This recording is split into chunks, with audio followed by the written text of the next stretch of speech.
नमस्कार दोस्तों, मैं नेटवर्क्स पार्ट 2 लेके आई हूँ। इसमें देखिए मैंने आपको एक क्वेश्चन दिया था, the transfer function of the circuit shown below is. देखिए V2S आउटपुट साइड है, V1S इनपुट साइड है।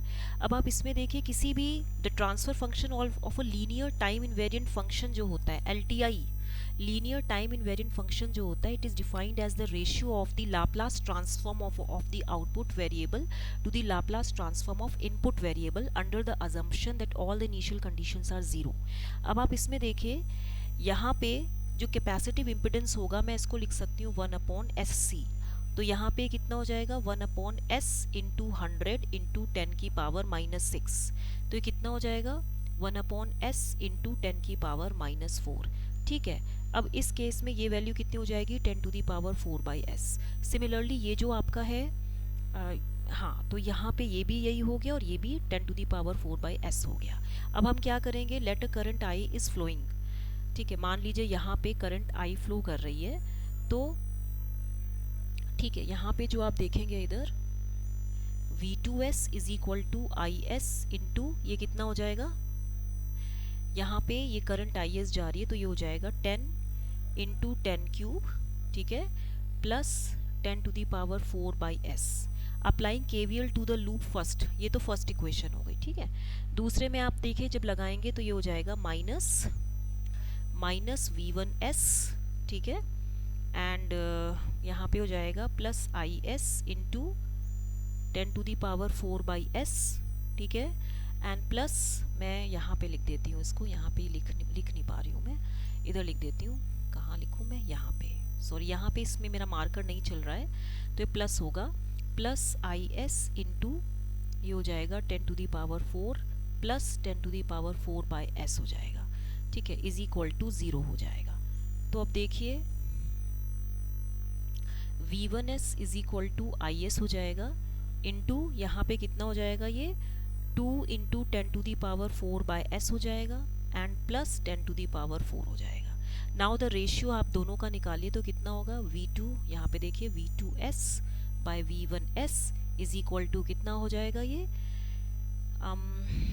यहाँ पे आप देखिए 10 टू दी पावर 4 कॉमन ले लीजिए तो 1 प्लस 1/S, और यहाँ भी 10 टू दी पावर 4 कॉमन ले लीजिए तो 1 प्लस 2/S। ठीक है, अगम तो ये तो ये वैल्यू जाएगी S plus 1/S into S/S plus 2। तो ये कैंसिल होके S plus 1/S plus 2, fourth will be the right answer. ठीक है, नेक्स्ट क्वेश्चन देखते हैं। A resonant circuit has half power frequencies of 64K and 81K. The quality factor of the circuit is, देखिए जो quality factor होता है this is equal to FR upon bandwidth. This is equal to how much, अगर आप देखें तो ये value होती है कुछ 1/R अंडर रूट L/C। ठीक है, तो यहाँ पे देखिए VC जो होता है resonance, the voltage across the capacitor is Q times the supply voltage. हमारे पास टू फ्रीक्वेंसीज हैं, F1 है 64K एंड F2 है 81K। तो यहाँ पे देखिए जो रेजोनेंट फ्रीक्वेंसी होगी it is equal to under root of F1 F2 हो जाएगा, यानी कि अंडर रूट ऑफ 64 इंटू 81। तो ये वैल्यू कितनी हो जाएगी 8 इंटू 9 यानी कि 72K। ठीक है, अब जो बैंडविड्थ होगी इसमें बैंडविड्थ होगी F2 minus F1, so this is equal to how much, ये sorry F2 minus F1, so this is equal to how much 81 minus 64, so this is equal to कितना 17 किलो हर्ट्ज। तो यहाँ पे आप quality factor की value डालिए, कितनी हो जाएगी, FR इज 72K और ये कितनी होगी 17K। तो आंसर कितना हो जाएगा 17 4 जा 68, 17 5 जा 85, तो 4.23। तो आंसर 4.23 हो गया। नेक्स्ट क्वेश्चन है, in an RLC series circuit with constant voltage source but of frequency varying from 0 to infinity the circuit is said to be electrical resonance when. देखिए सीरीज में सर्किट रेजोनेंस में कब होता है, जब इम्पिडेंस जो होता है इसका मिनिमम होता है और जो करंट होती है वो मैक्सिमम होती है। ठीक है, तो यहाँ पे जो मैग्नीट्यूड होगा XL is equal to XC होगा and Z is equal to R होगा, ये तो आपको पता होगा। ठीक है, at resonance the impedance is purely resistive and it is minimum. ठीक है, नेक्स्ट क्वेश्चन है आपका, for a series RLC circuit the power factor at the lower half power frequency is. देखिए आपको पता है सीरीज RLC सर्किट में क्या होता है, Z is equal to under root R square plus X L minus X C का whole square हो जाएगा, ठीक है। तो यहाँ पे आप देखिए रेजोनेंस फ्रीक्वेंसी में, एट रेजोनेंस फ्रीक्वेंसी जो इंडक्टिव रिएक्टेंस है this is equal to capacitive reactance. At this condition the impedance is minimum and it is equal to R. तो नेचर ऑफ पी एफ क्या होता है, at resonant frequency the net reactance is zero. आपको पता होना चाहिए जो net reactance होता है वो जीरो होता है। And circuit act as a pure resistive circuit, circuit act as a pure resistive circuit, ठीक है। तो पावर फैक्टर क्या होता है, यूनिटी होता है। अब इसमें देखिए at a frequency less than resonant frequency जो आपके पास नेट रिएक्टेंस है वो नेगेटिव होता है and it is capacitive in nature, इसीलिए पावर फैक्टर कैसा होता है, लीडिंग होता है, ठीक है। And at a frequency more than resonant frequency net reactance आपका पॉजिटिव होता है and it is inductive in nature, so the power factor जो होता है लैगिंग होता है। तो हाफ पावर, तो इसमें देखिए जो आपका आंसर आएगा power factor lower half power frequencies में, for half power frequency P कितना होता है, देखिए यहाँ पे देखिए फॉर हाफ पावर फ्रीक्वेंसी जो आपका पावर होता है this is equal to P maximum upon 2 as the lower half power frequency is less than the resonant frequency, क्योंकि जो लोअर हाफ पावर फ्रीक्वेंसी होती है, ठीक है, it is less than the resonant frequency, तो nature जो होता है पीएफ का वो लीडिंग होता है, ठीक है। अब इसमें देखिए हाफ पावर फ्रीक्वेंसी पे P is equal to half of P max and I is equal to I max by √2। तो यहाँ पे जो Z होगा this is equal to √2 of Z minimum, ठीक है। तो यानी कि ये वैल्यू √2 ऑफ R हो जाएगा। तो इम्पिडेंस क्या हो गया, √2 टाइम्स ऑफ द रेजिस्टेंस। तो cos फाई क्या होता है, power factor, this is equal to R by Z and this is equal to R by √2 of R and this is equal to 0.707। तो यानी कि लोअर हाफ फ्रीक्वेंसी पे जो power factor होगा वो लीडिंग होगा, क्या होगा, लीडिंग होगा, ठीक है।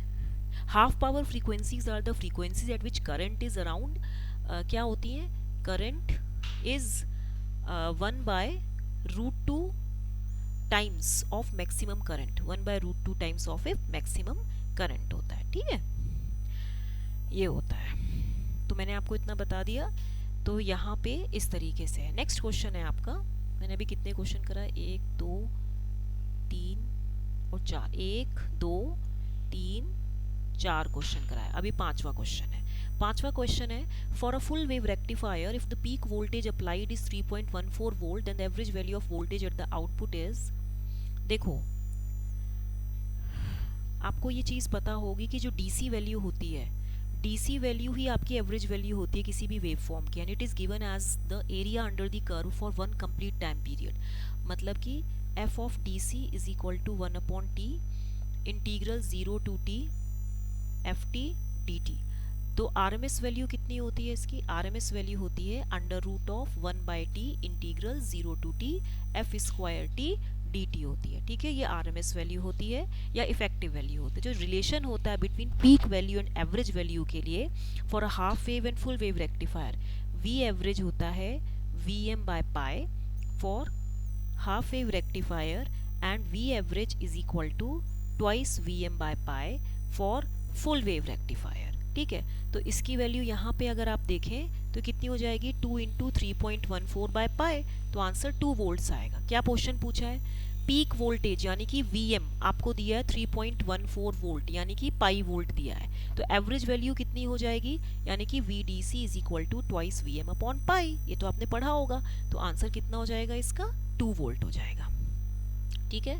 नेक्स्ट क्वेश्चन है आपका, a coil having an inductance of 4 Henry and a resistance of 2 ohm is connected across a 20 volt DC source, ठीक है। देखिए मैं ये कह रहा है a coil having an inductance of 4 Henry and a resistance of 2 ohm, ये resistance है आपका 2 ohm का और इंडक्टेंस है आपका 4 Henry का, ठीक है, मतलब ये L है। It is connected across a 20 volt DC source, ये एक 20 वोल्ट DC सोर्स के पास कनेक्टेड है। The steady state current to the coil is देखिए resistance offered by an inductor when an alternating current flows through it, वो inductive reactance होता है। देखिए for a DC supply, DC के लिए क्या होता है, ओमेगा हमेशा जीरो होता है, फ्रीक्वेंसी जीरो होती है। तो जब XL is equal to omega L करेंगे तो ये तो जीरो हो जाएगा ना, यानी कि ये शॉर्ट सर्किट हो जाएगा।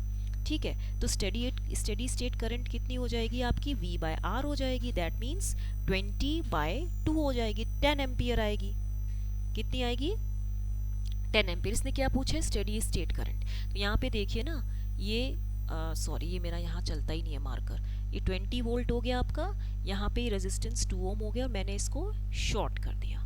ठीक है, तो ये 2 ओम हो गया, तो ये वैल्यू कितनी हो जाएगी, 1 एम्पियर। ठीक है,